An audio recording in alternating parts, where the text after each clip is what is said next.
Hey everyone, welcome back to Generational Gospel, where we break down Bible stories for all ages.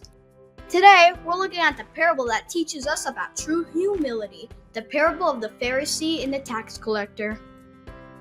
Here's how the story goes. Two men go to the temple to pray. One is a Pharisee, someone who followed all the religious rules and was seen as really holy. The other guy, he's a tax collector, someone everyone looked down on because tax collectors were known for cheating people. Now, you'd expect the Pharisee to pray humbly, but here's what he says. God, I thank you that I'm not like the other people, thieves, sinners, and especially not like this tax collector. Meanwhile, the tax collector stands at a distance. He doesn't even lift his eyes up to heaven.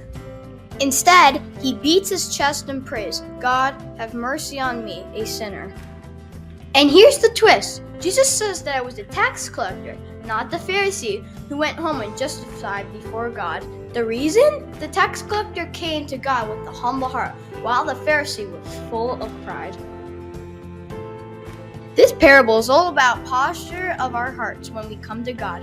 This Pharisee was so focused on how good he thought he was, he forgot to show humility. He compared himself to the others instead of realizing his own need of God's grace. On the other hand, the tax collector knew he had messed up. But instead of trying to impress God, he humbly asked for mercy. Jesus ends the parable by saying, For all those who exalt themselves will be humbled, and all those who humble themselves will be exalted. This means that God honors a humble heart over someone who wants to just look good.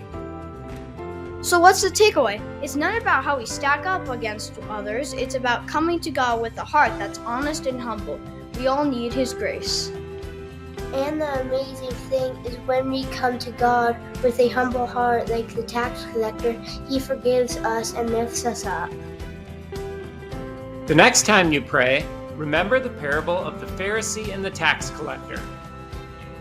It's not about showing off or comparing yourself to others. God is looking for a humble heart.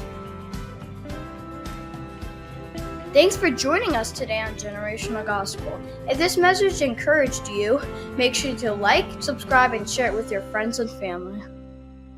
Let's keep sharing God's love with humility and grace. See you next time.